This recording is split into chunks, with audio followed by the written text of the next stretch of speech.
Hi everybody, it's Russ and My Hammers 11. I hope you're all safe and well. If you're new to the channel, obviously, please consider subscribing, hitting the bell notification icon so you're made aware of any time we put new content on. Obviously, we have videos going up daily, but sometimes we post 2-3 times a day. So you don't want to miss any of them. So make sure you hit the bell icon so you're made aware as soon as we put new content on. We have got an incredible array of guests coming up this week, including today's guest.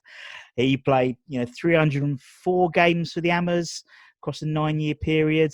It's Ian Bloody Bishop. Hi, Ian. How you doing, man? Good, Russ. And you? Yeah, not bad, thank you. How is lockdown treating you over there?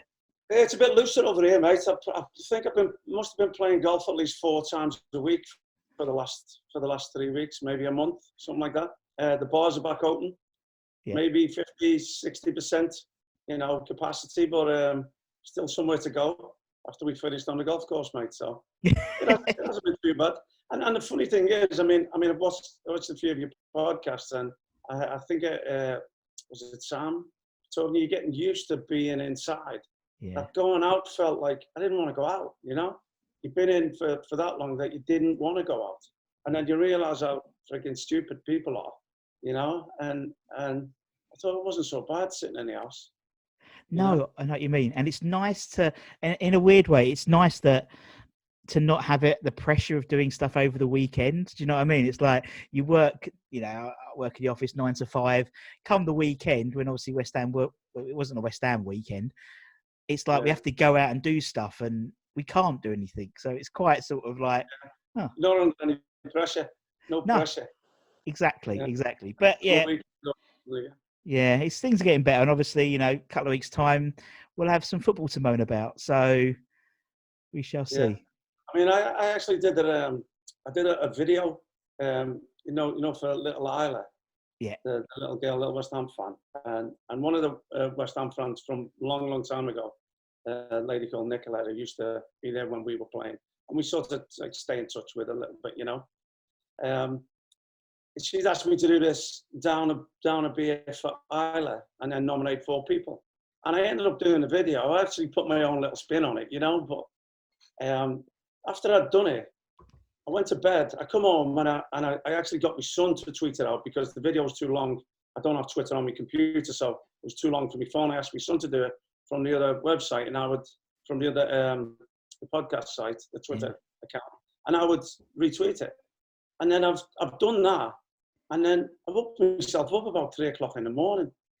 I was paranoid. I was like, I haven't said what it was about. Oh, you just did the beer, didn't you? Like just taking the piss out of the UK, being a bar by the water. I felt a little bit like that. Yeah, I know. So I ended up 3 o'clock in the morning. I had to retweet it again, and suppose you want to know what I was talking about. So I got blind panic for a minute. That's all right, because then that's 3 o'clock in the morning for you. It's about 8 o'clock here, so in the morning. So I think I'm quarter in time. Yeah. Yeah. Oh, how funny! I know. But yeah, it's one of those things where it's great all that Isla stuff, and I know Baz Cox is doing some great stuff with FIFA tournaments and stuff, and we're all just trying to help out where we can, particularly now when there's no football. Obviously, a few weeks we go, I've got the Premier League directives in terms of what music I have to play and stuff like that back at the ground. Oh, yeah. So it's going to be interesting. They're trying to.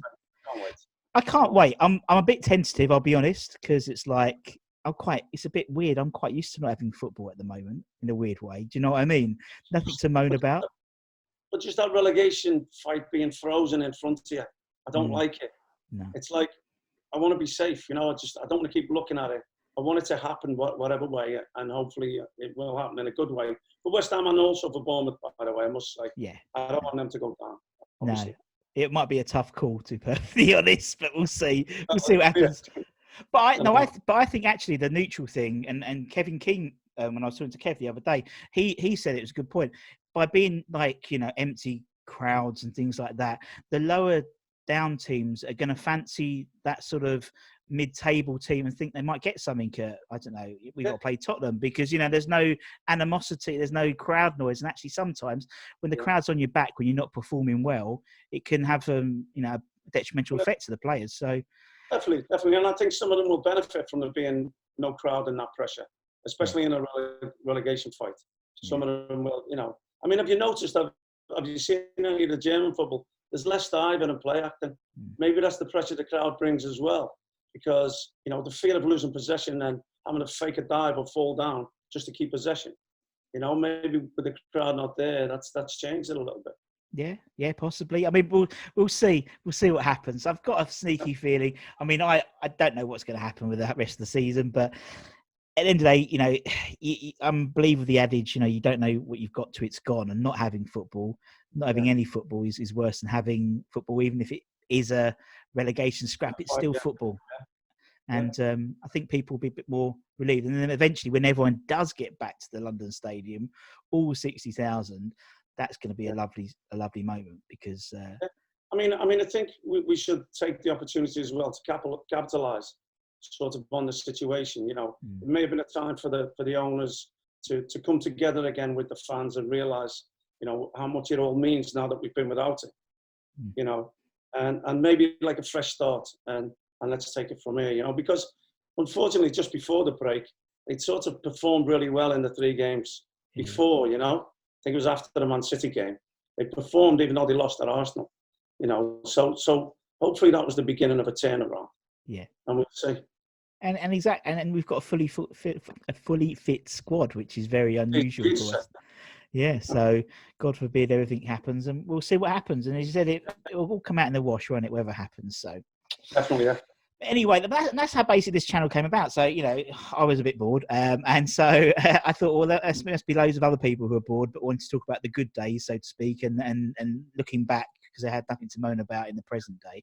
And that's what we're doing. And obviously, we're talking to more and more players, because obviously, the fans are necessarily more interested about what you guys did than necessarily what Bob in the West Stand did. But it doesn't matter if they're famous or not famous, celebrity or not celebrity, player or not player. They're all West Ham connected, and that's what's quite nice about this. So, as if you, Bish, I must admit you were one of my favourite players. But and we'll talk about why I think you're one of my favourite players in a bit. But obviously you joined West Ham in December '89. Obviously Macari brought you in, and he brought in Trev and Colin Foster that same week. And obviously you went on to play, over 300 games for the club. The question I always ask all West Ham ex-players is, why West Ham? Why did you stay so long, Bish? It was notoriously a family club. It was great in the dressing room. It was great out on the pitch. Although, first couple of years, up and down. We succumbed the misery of relegation with a following promotion. So it didn't last too long, and I can understand the fans being disgruntled. But for me, it was the style of football as much as anything. Once I realised Howard Kendall was going to sell me, and Macari was interested, it took me back to the European nights at Upton Park with the goals with the small stanchions, and the muddy pitch even, and the tight ground, and the kit, even little things as well. It was I just see myself fitting in there. And someone asked the other day, didn't I feel pressure of following Paul Ince? I didn't even think like that. I didn't even think about Ince when I came here. It wasn't like that. I was just a different type of player, I suppose, and I thought I've got to come and impose myself in the claret and blue. And once I put the shirt on, I really didn't want to take it off. It was disappointments when I didn't start, maybe arguments with the management. I had a little fallout during one season. 304 games. I think I could have made it to maybe 400. Yeah. If I'd have stayed also, and if I'd have kept me place a little bit in that one season where Harry had said I was 32 pounds overweight, which he swears to this day he's got in a little black book, and I don't know how any human being could be 32 pounds overweight, Yeah. Well, that's what they said. That they had me on a sort of fitness regime. I don't know whether I struggled with it, but it took me a while getting into that team. And plus, the lads who were in were doing well. Martin, Peter Butler, little Robbo, and I think it was around about that time. I did end up coming back and getting a few games towards the end, but I'm still say 304. I should have had more. Yeah. I would have loved to have had more also.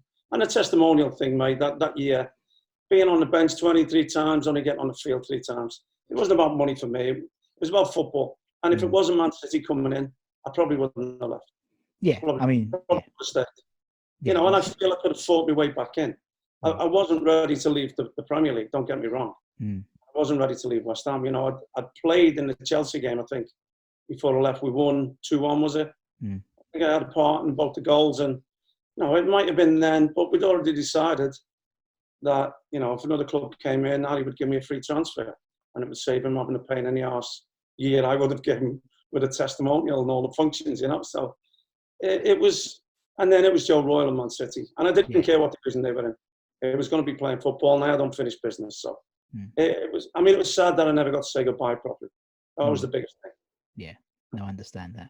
But I mean, you know, still those 304 games, as you said, you had two promotions, obviously the relegations will go, but 2 promotions, and obviously 99-1, and obviously the 92-93 season as well.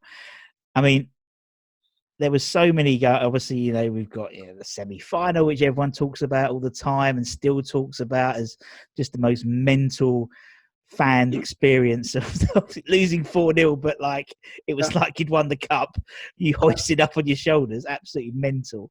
Never seen anything like it before, and I haven't seen anything since, you know. No. And I've been in some fairly big games as well, you know, but there was nothing like that. Nothing at all. Exactly. I mean, I remember very vividly the 92-93. Obviously, you know, Cambridge United, Clive Allen scored that second, and then the place. I mean, I haven't seen a pitch invasion at Upton Park since then. Since then, really. I still have pictures on my phone of it. Actually. Yeah. It's absolutely mental. And I remember vividly, like I was the West Lower, and I remember vividly a rope ladder literally almost took my head out from the top tier, and people were literally going down the rope. I don't know, security was a lot laxer that day. You know, you couldn't get that into the London Stadium, and it was like rope ladders. It was absolutely amazing.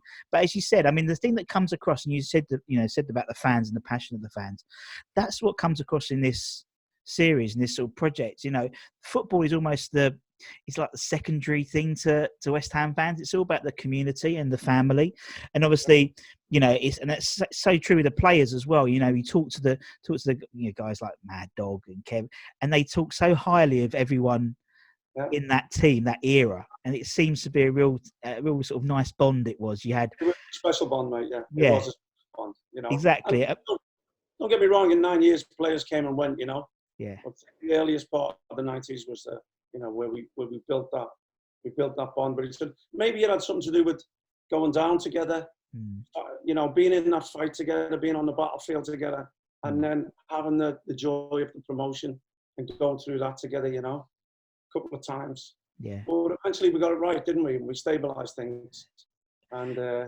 exactly. and had a good run up there. Yeah, and obviously you had, as you said, alluded to, obviously you had Mackay brought you in, you had Bonzo, and you had Redknapp as 3 managers under yourself, and obviously all 3 very different managements. What's it like when I mean, you've had the experience. What's it like when a new manager takes over? I mean, from just a pure perspective, not the West Ham managers, but I'm a good person to ask, aren't I? Because when a new manager took over Man City. Yeah. Only lasted 2 weeks. He did, yeah, when Kendall came in. West Ham, and he only lasted 3 months. So, I think Billy Bond's coming in. I think, obviously, with his stature and his reputation and everything, it was easy. I don't know how much he actually wanted the job.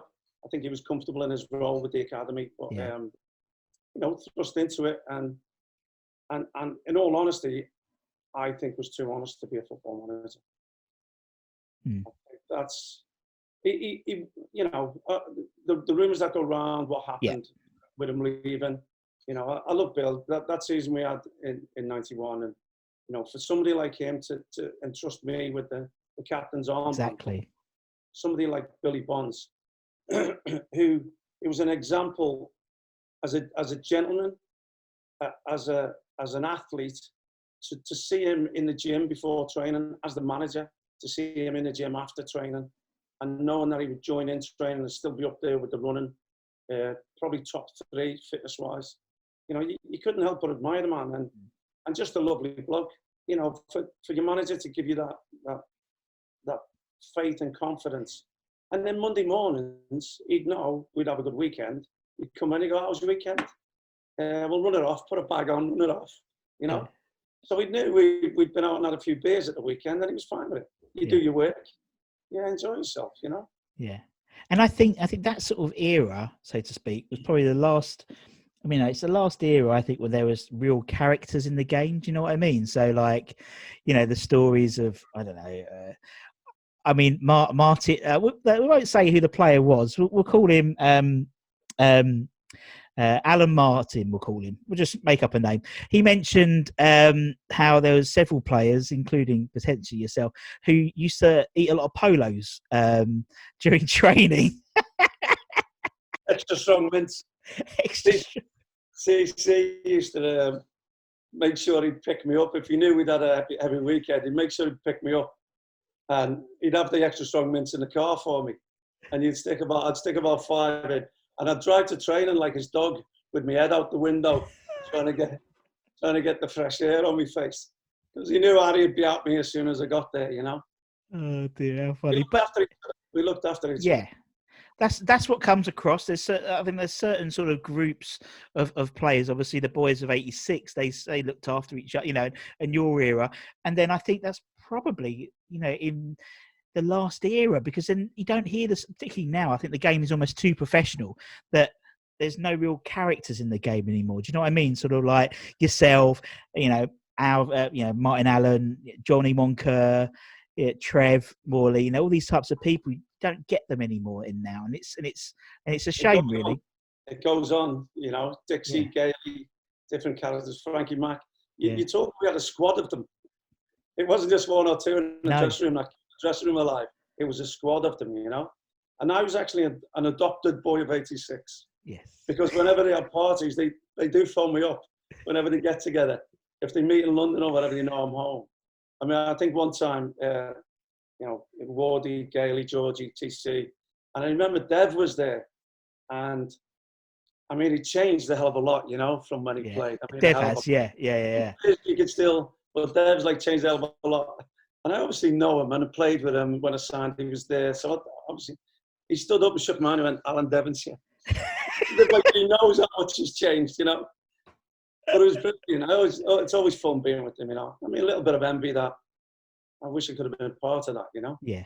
No, I get that, yeah. But I mean, everyone has their own, as you said, you had that. I mean, 92, 93 was my sort of proper first season support. So I was a glory hunter, we went for promotion. Fuck all's happened since, but yeah, it doesn't matter. Although we won the Intertoto Cup in '99, everyone forgets that. But that's my era, and obviously one of the reasons why you were one of my favourite players, Bish, was famously you did a prank on my brother at Davenant Foundation School with Dave Benson Phillips. And that was it. And from then on, I was like, oh my God, it's just the most random thing that's ever happened in my life, really. I don't know if I was first choice, though, to be fair. I think you were. I mean, it's like, you living in the area a little bit as well. But sure, most of you are living around the area. But no, I remember that was such a bizarre day. And David, so Bish sort of pounced into my brother's art class, I think it was, and then he had to go and have a kickabout with him on the sort of the school grounds. Yeah. But so funny. And my brother texted me the other day because I said I was interviewing you, and he said, "Oh, I saw Bish on the last day at Upton Park at Liverpool Street Station." And I was like, "Well, okay, well, he probably saw hundreds. He probably saw thousands of people at Liverpool Street Station that day." But no, that's one of the reasons. It's you and Peter Butler. Because Peter Butler was the first ever player I met, because you used to do, and you would never do it nowadays, but the junior hammers used to do birthday parties at the school, at the ground, and a player would turn up. That would never happen nowadays. Absolutely never happen nowadays. No, Potter's quality, mate. You know what? He's one of them. He's one of the players that didn't give himself enough credit. He was actually a better player than he says he was. You know what I mean? He thinks he was just a little Yorkshire Terrier, the ferret, that used to go and win things for us and give us the ball and let us do the magical stuff. But he was better than that. Yeah. And I stay in touch with Butts. Yeah. By Twitter and every now and again the odd phone call. Yeah. And I've asked him to come on my podcast. I think he's going to come on mine a little bit later. Well, I've got him. I think I'm interviewing. I've got him in a couple of days' time, so I'll say, oh yeah, when you go on Bishop's podcast, because obviously you run the 5 Pints In with Ian Bishop, don't you, as a podcast, which is really good fun, really good fun. Yeah, he's got some stories. He's had some life after the game, you know. Yeah, no, I get. Yeah. Yeah, I mean, Martin Allen mentions how he turned up first day in his high-tech boots, and everyone was like, "Who the fuck is this guy?" And then, like, literally 10 minutes later, 10 crunching tackles, they went, "All right, he's in." Yeah, he's in. Can do it, yeah. But so in terms of what we do for the sort of the project, we sort of do our Hammers 11. Now, we're not going to do a specific Hammers 11 for Bish, because Bish is too much of a nice bloke, basically, and doesn't want to offend all his teammates. You can see they still talk to each other. I don't want any blocked numbers or people being blocked on Twitter. So we're not going to do that. We're not going to do that today. So what we're going to do instead, Bish, is talk about the areas a little bit. You know, so we'll talk about the goalkeepers and defenders. You don't have to pick anyone, but just, you know, go through some of the players you worked with, because that's the story everyone wants to know is the players. Anything funny, anyone you can stitch them up. Look, I think Ludo and Dixie probably speak for themselves. You know. Yeah. Of course they do. I couldn't really offend anybody or upset anybody by choosing them two, because they probably agree with me anyway. But you know, when you look at the lads at the back, you know, having been there with Slav, who was an international, and you know, Alvin and Gailey, who for me, when I got there, they took care of me. You know what I mean? And took care of me as a footballer, not just the person. I mean, Alvin, with me being a Scouser, obviously helped. Gailey, with his sense of humour, you take 2 streets away, because he's just a piss taker, you know. And I love all that. And they probably didn't know I was like that unless they'd heard stuff. But you know, you've got to give as good as you get. And Gailey's non-stop. So, but for me, more than anything, the both of them as footballers. As a midfield playmaker, you need to have the ball, and you need to earn their trust and respect for them to go and get it for you, you know. And Alvin would tell me at times that I got myself in trouble by coming back deep to support them, for me to get it out of trouble, you know, to help them to get it out of trouble. And I would show for it back there, and sometimes get caught, maybe, I don't know, you could see the odd goal, whatever. And he said, well, you're just getting, I said, well, I don't know any other way to do it. You know, it's just in you. And then trusting them, who both had great touch, you know, good passes of the ball themselves. Gailey could have slotted into midfield, you know, and been that older midfield player. Yeah. And then he probably wouldn't have got exposed with his pace as much. But, you know, I wasn't the fastest. But they both read the game well. Yeah. You know, not a lot of pace back there when they both played. But nobody really got beyond them because they read the game so well, you know. And then we're willing to play and comfortable getting the ball, you know, relaxed. You know, and don't get me wrong, Upton Park could be hostile and frightening. And I don't mean just for the away players, you know, because many players you talk to from other teams will talk about it and say, oh, I hate going there. It's you know, it's a proper cauldron. Yeah. But it was like that for the home players. You have to have big stones, mate, to go out there and keep doing what you do, you know, keep looking for the ball, keep wanting the ball. That was one of the things. Look, I'd have bad days, I'd have bad games. I may give the ball away, but I'll still go looking for it. And Alvin and Gailey were like that in the line behind me, you know, which I needed. I needed, you know, and a lot of the time I would just be sitting in front of them, you know, when things, and they'd be organised, and they'd be talking all the time, constantly. It didn't matter who was captain, I think, back in those days.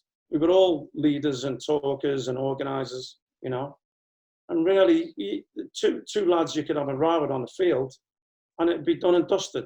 You know, you'd have your arguments about the game, and then it'd be done and dusted, you know. I mean, I used to go with Alvin all the time. We'd play this game in the gym where the 2 semicircles at the end of the 5-a-side pitch, you'd have to chip the ball into there without bouncing, and you'd score points. And we'd play for a bit of money, like, you know, after training, instead of going to pub or going home, we'd go in there and have a little gamble. And then it got to, okay, now you've got to control it and hit it back without the ball stopping. And then once we'd done that, you'd control it and you'd have to hit it back on a half volley. So, and Alvin had more ability than people think. You know, he could strike a ball really well, but I would beat him more often than not. And then I would wind him up. And then on a boys' day out, we would play pool. And I could play a little bit of pool. So I'd say to him, look, we play for a fiver. And then I'd beat him. He'd go, oh, you know, I'm never going to beat you. I said, okay, if I put the black and you've got one ball left, you win. And then I would beat him again. Let's go up. If you've got 2 balls left, if you've got 3 balls left. And then, so I used to go them. And then we went up to Stirling on one pre-season tour. And I'm not really that good at table tennis, but there was a table tennis table, not much else to do. So we were waiting in line. We played one game up to 11, winner stays on. And Alvin's quite good. But I've got on, and then I've come on with Alvin. And I'm just doing backhand defence, just getting it back. He's missing shots he's going for. I'm just getting it back. Boring as hell. And I end up beating him. And he was fuming. So I'm winding him up again, trappy. Yeah, I'll beat you at the footy game, beat you at the pool, beat you at table tennis. And he's going, no, I'm waiting. And he waited till about 5 more lads come on. And I stayed on, I won. And as I came round to him again, I went, I'm not playing no more. And walked off. He'd waited all that time. And he was absolutely fuming. Oh, and we were in the pub near where he lives, in the Ship. And I think it was the Ship, or the one across the road. They'd open the windows, like, you know, they'd fold and open windows. So it was open onto the street. And I was having a little game of pool, having a couple of beers, and Alvin's gone, oh, I've got to take the kids to the pictures. It's like in the afternoon, maybe 3, 4 o'clock. I've got to take the kids the pictures. And I mean, come on, can't you just phone your missus? All the boys are here, phone your missus. He's going, no, I can't. Anyway, without me knowing, I'm standing there holding the pool cue, playing a game, I think it was with Hutch. Next thing you know, he's finished his beer. He's cracked me on the head, jumped out the window and legged it, right? I threw the pool cue down. Now I've legged it after him. Belly full of beer though, you know? And I've got problems if I can't catch Alvin. Anyway, I thought, sorry, I know where he lives. I'll just walk. I'll break into his house. So, anyway, I'm walking around the corner up to where the street is. Next thing, he's being marched back by 2 fellas. There was 2 plainclothes policemen sitting outside, seeing him jump out the window and leg it, went after him. They've got his arms up his back. And I'm walking towards him and he's looking at me and he's gone, Bish, tell him who I am, tell him it's okay. I went, never seen you before in my life, mate. Carried on walking. He was fuming. Used to love winding him up. Brilliant. Yeah. Well, that's the thing. That's sort of, yeah, as you said, you're like, you know, and if he likes being you, like winding you up, and you're Gailey, who just winds everyone up and never switched off. And as a twosome, they were unstoppable. You know, they really are when they were in their days. Absolutely unstoppable. And then you got the difference of them two, like and Julian, who by all accounts is a very sort of quiet man, so to speak. His tackles made the noise. Yeah, exactly. And his tackles were, when he crossed over the line, he was a different person by all accounts. But it seemed to complement each other quite well. Yeah, but you've got to really get to know Julian. Yeah. He's one of the kindest people you'll come across in your life. He doesn't go out looking for problems. We always knew. And we did have a couple of run-ins, you know, in nightclubs and stuff. And he's always the first there. If you knew you were out with him, like on a field. If you knew he was there, you felt confident and comfortable. You know what I mean? You'd always have an ally. You'd have somebody. It would always, you know, he'd be first at it. So, well, I mean, I shared the room with Julian for maybe 2.5, 3 years, and he was great. You know, I'd take him half a bottle of Jack Daniels for a Friday night, so he could sleep. And I'd get myself 4 cans of Guinness, and we'd have a little drink in the room. Like some people took sleeping pills or whatever. We just had a little shift. He'd always be the best player the next day, you know. Yeah, it's true. Very true. He'd drink the bottle. He'd drink the bottle neat. It's and amazing. when you watch him on the field bombing up and down, and then you're seeing him having a bag of crisp and a can of Coke at half time or something, you know, he defied it really. Yeah. You know, he's his own man, and I love him for it.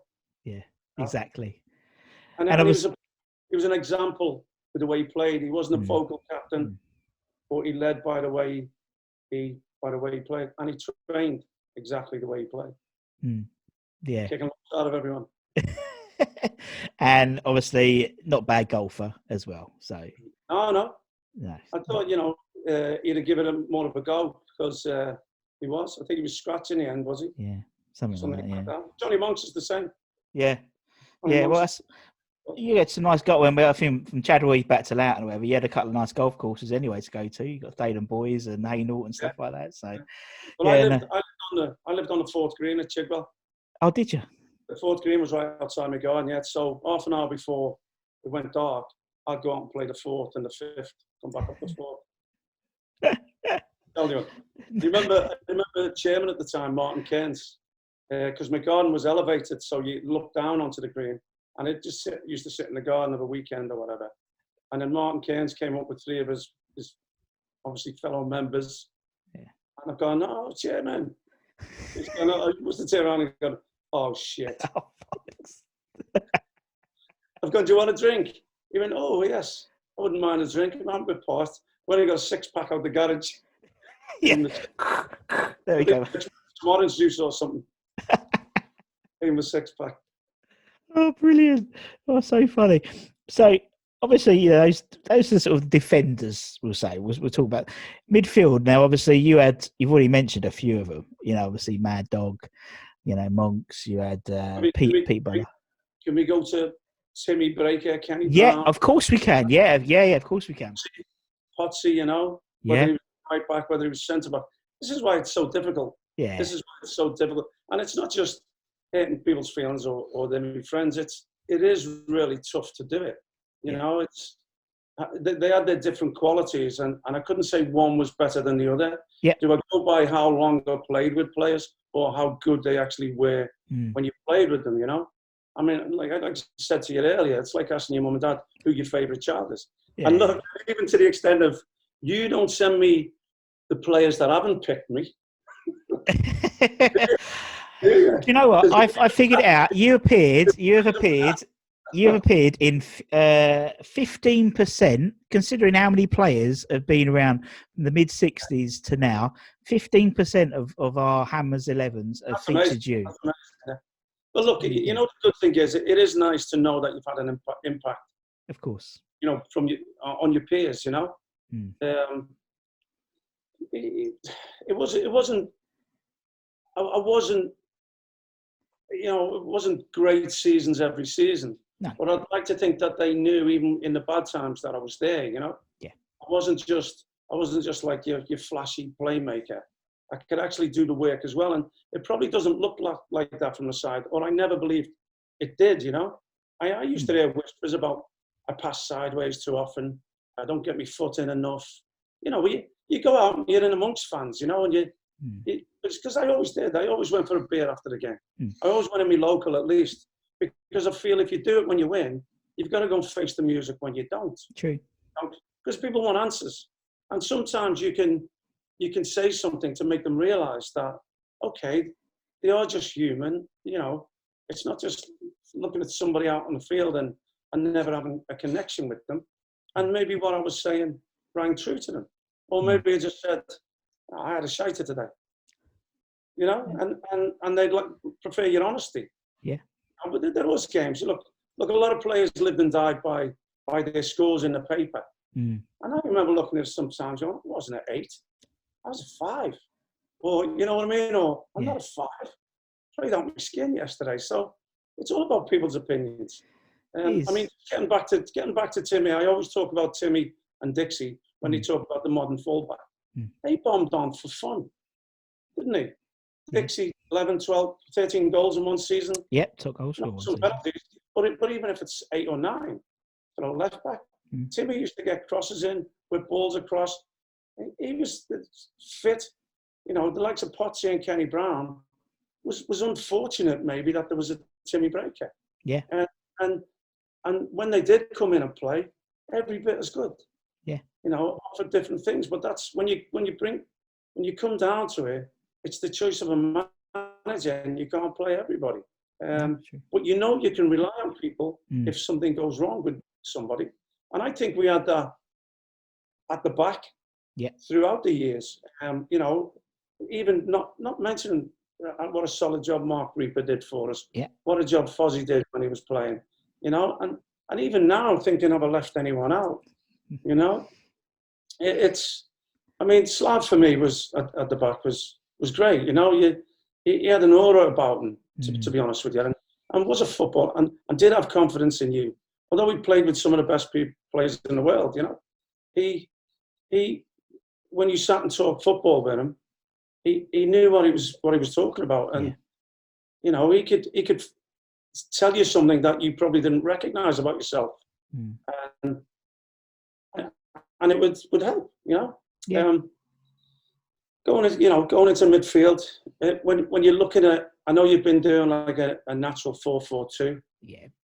It changes, Bish, who I talk to. You know, I mean, the older generation. I mean, I've had to learn what a left half was, and you know, inside foot. Fuck knows. Yeah. 5 up top, like the old Stanley Matthews on the right. But no, I mean, look, the thing about Kearney and Chopper. Obviously, Dev was coming to the very, very end before he went to Watford, so I really didn't get to play with him that often, you know. But Chopper and Kearney, you just, as a midfield player, you didn't need to look. You'd have a sense and know where they wanted you to put it. So, especially when things got tight in there, that was your outlet, that was your outball, you know. And it also, because they did hug the touchlines, it opened things up in between, because the fullbacks didn't know whether to go close, because they were two of the type of players that if you gave it to feet and they went at people, the fullbacks would be in trouble. And then what you'd find is they'd drop off, they'd get tighter, and then the space was in behind. I think Chopper had a little bit more pace than Kev. Not that Kev was slow. So once you did put it in behind them, it was, and when you're feeding them centre forwards that we had, there's going to be goals, you know. It was always exciting when Leeds or draws. You're right. And I think that's the biggest thing about the West Ham fans. If you played the brand of football that they knew we could, and we had a good work ethic, then they would accept a loss. You know what I mean? Yeah. Still not happy. I don't mean that's the accepting of losing, but you accept it as long as you gave your all and you played it the right way. They'll still say today, you played it the right way. You know, we always try to play attractive football. You know, Billy encouraged that. Harry encouraged that, you know, and look, when you think of the midfield players, Johnny, Peter Butler, you know, I mean, look, even little Robert when he came in wide, tricky little fella that made things happen, just a slight man, you know, but never shirked away from anything, ran at defenders, you know, bigger defenders who kicked lumps out of them, but you know, being in there with Martin was a little bit different than being in there with Monks, because Martin had more of an eye for goal. And in a natural 4-4-2, I felt the responsible one, because he would bomb on and someone had to sit. Sure. And I felt a lot of the time, plus also when it was with Martin, he knew I like to come deep and pick things up and start things off. So it gave him the chance to creep forward a little bit, you know, and maybe get a little run on somebody. And because he was a goal scorer as well. He could finish, you know, 2 good feet, you know, get stuck in. Johnny was different for me. I mean, I loved playing with Monks. I respected his game so much. He was sort of, you know, if we did go for a pint after training, because we lived close as well, it would be like the Mutual Admiration Society. Oh, you're the best player I've ever played with. No, you're the best player I've ever played with.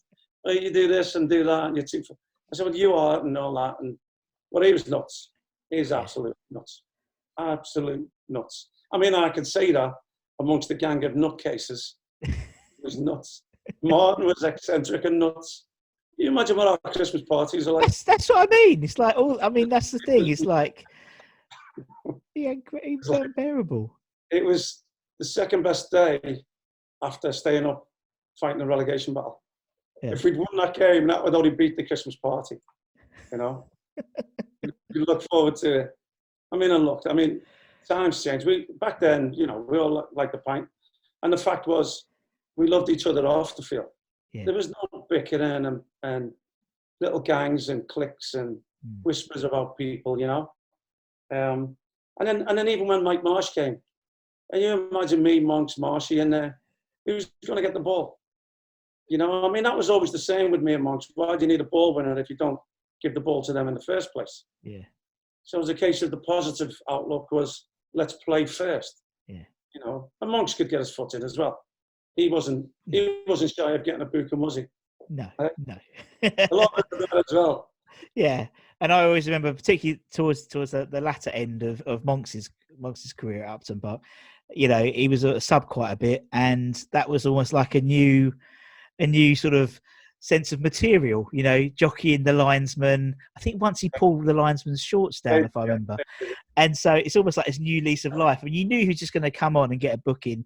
You know, fans have said, you know, when he used to come on, we used to count in seconds. You know, how long is it going to take? Yeah, he was going to get booked. Yeah. Well, you're lucky it was the linesman's shorts that came off, because Monks didn't have his clothes on very often. Right. Well, yeah. Right. We couldn't do it now because obviously there's female linesmen and lineswomen rather, and linespeople, and it'd be a hell of a. You can just imagine what would happen now. It's just is that whole era. But I mean, it must have been absolute. I mean, if you was a quiet lad going into that change rooms. Has anyone said the story about him painting the line with his head? I've heard about it, but not from your perspective. They were training. We were training. They were doing the lines on the pitch, and the fellow was there with the paint bucket and that. He goes and he dips his head in the bucket, and then proceeds to run along like this wobbly line, painting on all fours with nothing on, painting this wobbly line with his head. He's got paint in his hair. And then he trained like that. Oh God, he trained like it. Yeah, the manager just looked at him and went, "Oh, it's Monks." Yeah, you know, it's Monks. They knew what he was like. That's what Martin was saying. He's like, people like Kevin Keane and stuff. They'd watch you lot just being not silly boys, but being silly, and he would just look in and go like tut, and then just like giggle to himself and Potsy as well, just like laughing to himself. Potsy and Timmy Breaker.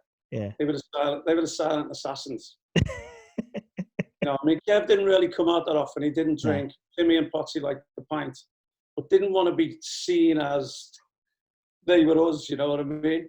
But whenever you turned around, whenever it was great, when you turned around, they were standing there with this big grin on the face. Massive grin on the face. Like, they loved watching everybody else do it, you know? Yeah. It's like what's his testimonial do? Secrets, right? Me and him had decided that we were going to have a couple in the afternoon. Like, we had to be in secrets for about 10 o'clock to meet up with everybody. So me and Potsy have gone for a couple in the afternoon. I've only got him drinking a bottle of K cider and a bottle of Diamond White, which one is 9.2%, the other is 9.3% in the pint glass. And obviously, because it's sweet, that's what we were drinking. We must have had about 12 of them, maybe, on top of the pints that we had. Anyway, his missus was pregnant at the time, so Eve turned up at Secrets, absolutely scalloped. For the do itself, I've walked him in. We've gone up to the first bar where his missus was standing, and he's puked up all over the bar. It's his testimonial do. Anyway, his missus is fuming at me, absolutely fuming at me. I mean, I'm drunk, so it's bouncing off me. So she gets the bouncers to carry him out. So he gets carried out. She brings the car on the front. The bouncers put him in the passenger seat, put his seatbelt on. She comes round to get a driver's seat. By the time she's in the driver's seat, I've got him back out again, carrying him back into the night. It sounds like something from the Hangover movie or something like that, doesn't it? It's like walks him in, straight back out again. That was every weekend. Oh, that's mental, absolutely mental. So, obviously, we've sort of done the midfield a bit. We've done the strike. We've done the defenders. Done the keeper. Yeah.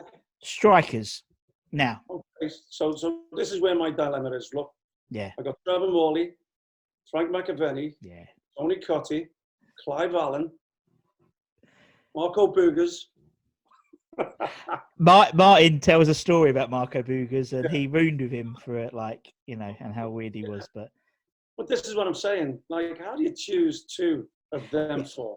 Yeah. Anyway, and that's without Big Johnny Hartson and Kit. You know, it's totally. I mean, it's a generational thing, isn't it? So it's like for the fans, it's different because obviously there's players, but as you said, from a player's perspective, I totally get it. And as you said, they're all different. They could all fit into the team for different reasons, couldn't they? look, I've been with Clive at Man City. Yeah. Obviously, knew about his 49 goals at Tottenham.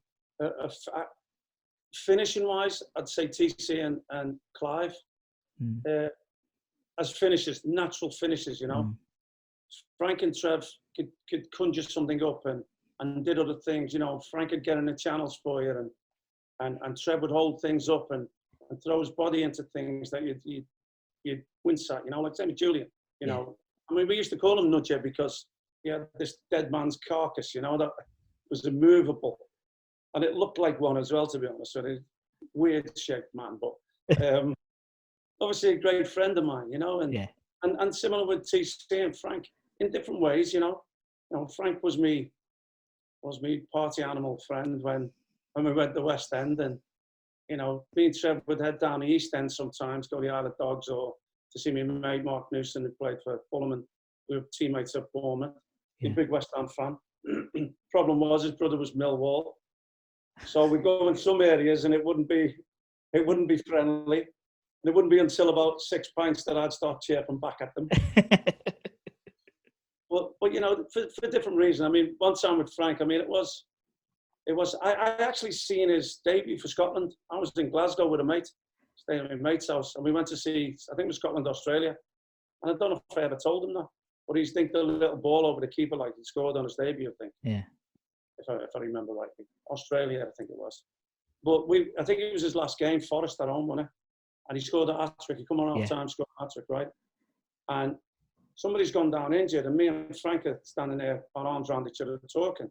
And then after the game, my brother and my next door neighbour came to me and went, "Should have heard what one of the fans said about you." I said, "Well, what do you mean?" He said, "Well, I can't remember who was injured." He said, "But I think it was Mark Crossley, the goalie or something." He said, "When you and Frank were talking, they said, 'Oh, look at Bishop and McAvenny. They're probably talking about where they're going to go after the game.'" And that's exactly what we were talking about. Oh, brilliant. Well, it's sad to see him go, you know? Yeah. And it's mostly it's the same as yourself, Bish. You know, you don't, I think you don't feel like you've had a proper opportunity to say goodbye to the fans, particularly, 9 years you were there. It's the same with Macca, and it's the same with a lot of players, unfortunately, isn't it? Like in the modern day, James Collins never really got to say goodbye to the fans, so to speak. We sort of knew he was leaving, but you didn't really know. And I think it's sad, but obviously, things like this, and you do loads of these types of things. There's certain players who are still around in sort of in fans' minds and hearts. So like, and also in person, if you go to the games, I think you'll find that many of us come back. I mean, it's a long way for me to come, but I do come back. And when I do, I got so many pictures. Georgie Paris and Ludo and Gailey and GC and even Wardy. Me and Wardy and Trev going in opposite directions. I knew Wardy from my time at Everton, actually. Not knew him, I was just a kid, so didn't really befriend him in that sense. And then, he had his time at Oldham and what have you, and coming opposite ways, didn't really, but we knew the same people in Liverpool, sort of thing. And then Wardy now, if anybody, Wardy is the one that lets me know when they're all getting together for the 86 stuff. I mean, the other lads will let me know. TC always sort of, but Wardy will probably be the first. And I didn't play with him, I didn't get a chance to play with him at City. Didn't get a chance to play with him at West Ham because of the transfer, Yeah. But he's great. I mean, them boys are characters also, They must have had a ball. Not in the way that we did, the next generation sort of thing, crossover, but I'm sure they had a good time as well, Yeah, I'm sure they did. But it just seems, I think, again, as you said, it is a generational thing. I wasn't around. I wasn't part of the fans in '86. You, Martin Allen, Monks, then further. That was my era. So it's like, I hide. Obviously as a club, they, '86 hasn't been replicated since. But for me, it's about you. You're my ear, if that makes sense. And that's what comes across. Obviously, people who are younger, some people, might not have heard of Ian Bishop. If they're of a certain younger age. There are people out there, Bish. I know. I'm just surprised that group wasn't on the front of the papers more often. And that's good cover-ups. Yeah, you cover rubbish. That's the thing. I mean, and that's what's great. And and I really appreciate. I don't want to take you up much longer, because I know you're. As I said, it looks quite nice. Looks not too bad weather out there at the moment. Yeah. It's that time of season though. You're getting a little bit of thunder and lightning and pouring down rain for about half an hour, and then the sun comes back out, and within 20 minutes you wouldn't even know it had rained. Really, it's like that. Yeah. That's amazing. Bish, look, it's been a pleasure. Thank you so much for your time. I appreciate it, particularly obviously, over there, and obviously thank you to everyone for watching. Obviously share, like, subscribe. You know what to do, and for me and Bish, take care, buddy. Stay safe, and see you all soon. See ya. Thanks.